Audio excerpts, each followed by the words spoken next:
नमस्कार दर्शकों, जी न्यूज़ के इस खास बुलेटिन सुर्खियां में आप सभी दर्शकों का बहुत बहुत स्वागत है। मणिपुर में 48 घंटे में 5 नागरिकों और सेना के 3 जवानों की हत्या। अफसर का दावा, भाड़े पर बुलाए गए म्यांमार के आतंकी। मणिपुर 3 मई 2023 को हिंसा भड़की थी।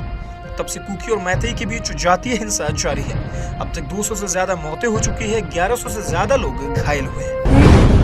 राम मंदिर समारोह में कोई बचा नहीं पाएगा। आतंकी पन्नू ने सीएम योगी को दी धमकी। यूपी एटीएस ने अयोध्या में 3 संदिग्धों को पकड़ा।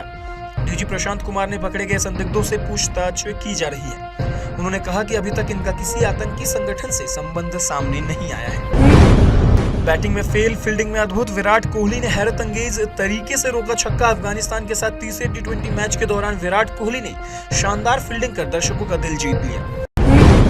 महाराष्ट्र के सोलापुर में पीएम मोदी ने किया उद्घाटन। संजय राउत ने कसा तंज। प्रधानमंत्री नरेंद्र मोदी शुक्रवार को 3 राज्यों कर्नाटक, तमिलनाडु और महाराष्ट्र के तूफानी दौरे पर हैं। सबसे पहले वे महाराष्ट्र के सोलापुर पहुंचे। राज्यपाल रमेश बैस, सीएम एकनाथ शिंदे और डिप्टी सीएम देवेंद्र फडणवीस और अजीत पवार ने उनका स्वागत किया। भारत जोड़ो न्याय यात्रा का 6ठा दिन। राहुल गांधी ने नाव से पार की ब्रह्मपुत्र नदी। असम में एफआईआर दर्ज। कांग्रेस सांसद राहुल गांधी की भारत जोड़ो न्याय यात्रा का शुक्रवार को 6ठा दिन है। यात्रा के 6ठे दिन राहुल गांधी ने नाव से ब्रह्मपुत्र नदी पार की और असम के एक द्वीप माजुली के लिए रवाना हुए। कांग्रेस ने राहुल का एक वीडियो शेयर किया है जिसमें वो साथी कांग्रेस नेताओं और कार्यकर्ताओं के साथ ब्रह्मपुत्र में नाव पर सवार दिखे। इस बीच जोरहाट पुलिस स्वतः संज्ञान लेते हुए कांग्रेस के कुछ नेताओं पर केस दर्ज किया है। हालांकि इसमें राहुल गांधी का नाम है या नहीं, इसमें जानकारी नहीं दी गई है। वडोदरा में बड़ा हादसा। सेल्फी लेते वक्त नाव पलटी, 12 बच्चों समेत 14 की मौत। पीएम मोदी ने की मुआवजे की घोषणा। गुजरात के वडोदरा में गुरुवार को बच्चों से भरी एक नाव हर्री लेक में पलट गई। इस हादसे में 12 बच्चों और 2 शिक्षकों की मौत हो गई। नाव पर सवार 13 लोगों को बचा लिया गया। 20 किलो बिस्किट से बना दिया भव्य अयोध्या राम मंदिर। कलाकार का कमाल देखिए, भक्ति से होंगे सराबोर। अयोध्या में रामलला की प्राण प्रतिष्ठा 22 जनवरी को होगी। इस बीच एक कलाकार ने 20 किलो बिस्किट से अयोध्या राम मंदिर की प्रतिकृति तैयार की है।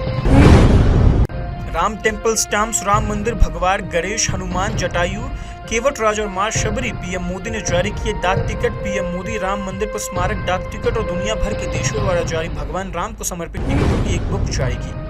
टिकटों के डिजाइन में राम मंदिर, चौपाई, मंगल भवन, अमंगलहारी सूर्य, सरयू नदी और मंदिर में और उसके आसपास की मूर्तियां शामिल हैं।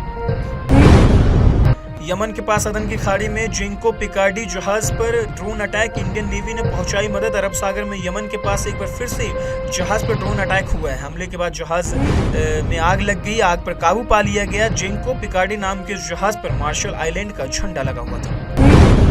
अयोध्या में 16 जनवरी से शुरू हुए रामलला प्राण प्रतिष्ठा अनुष्ठान का शुक्रवार को 4था दिन है। 22 जनवरी को होने वाले मुख्य अनुष्ठान से पहले रामलला मंदिर के गर्भगृह में विराजमान हो चुके हैं। उन्हें गर्भगृह के आसन पर विराजमान किया गया है। अभी रामलला के मुख पर पट्टी बंधी है। छत्तीसगढ़ में 186 मदरसे, इनमें 2000 से ज्यादा हिंदू बच्चे। एनसीपीसीआर ने कराया सर्वे, अब स्कूलों में करेंगे शिफ्ट। छात्र बोले यहाँ सीख रहे हैं कंप्यूटर, संस्कृत। इस बात का खुलासा राष्ट्रीय बाल अधिकार संरक्षण आयोग एनसीपीसीआर को भेजे गए आंकड़ों से हुआ है। इसके बाद स्कूल शिक्षा विभाग के अफसर इन बच्चों को स्कूलों में शिफ्ट करने की तैयारी में हैं। मणिपुर में पिता पुत्र समेत 4 लोगों की हत्या। हिंसा को लेकर इंफाल में प्रदर्शन। अफसर बोले सुरक्षा बलों पर हमले में म्यांमार के आतंकी शामिल। मणिपुर में पिछले 24 घंटों के दौरान अलग अलग घटनाओं में एक व्यक्ति और उसके बेटे समेत 4 लोगों की हत्या कर दी गई। मणिपुर पुलिस ने गुरुवार 18 जनवरी को बताया उग्रवादियों ने बिष्णुपुर जिले में ओइनम बमोल जाओ 61 और उनके बेटे ओइनम मैनिटोम्बा 35 को मार डाला। इसके साथ ही इसी जिले के स्वयंसेवक थियाम सोमेन 54 साल के जो थे, उनकी भी गोली मारकर हत्या कर दी गई।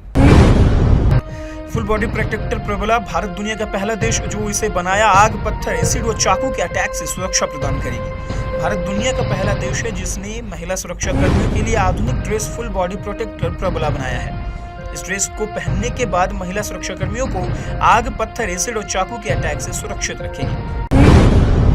डॉक्टरों को एंटीबायोटिक्स लिखने का कारण बताना होगा। स्वास्थ्य मंत्रालय ने जारी किया नोटिफिकेशन। कहा इन दवाओं को ज्यादा बढ़ावा न दें। एंटीबायोटिक दवाओं को लेकर directorate general of health service ने भारत के सभी फार्मासिस्ट एसोसिएशंस को लेटर लिखा है। इसमें फार्मासिस्ट से अपील की गई है कि वे एंटीबायोटिक की दवा डॉक्टर के प्रिस्क्रिप्शन के बिना न दें। 22 जनवरी को केंद्रीय संस्थानों में आधे दिन की छुट्टी। रामलला की प्राण प्रतिष्ठा पर 5 राज्यों में दिन भर का अवकाश। शराब मीट नहीं बिकेगा। अयोध्या में 22 जनवरी को रामलला की प्राण प्रतिष्ठा वाले दिन देश के केंद्रीय संस्थानों में आधे दिन की छुट्टी रहेगी। इसको लेकर सरकार ने गुरुवार को नोटिफिकेशन जारी किया है। सुर्खियों में फिलहाल इतना ही। अंकित को दीजिए इजाजत। नमस्कार।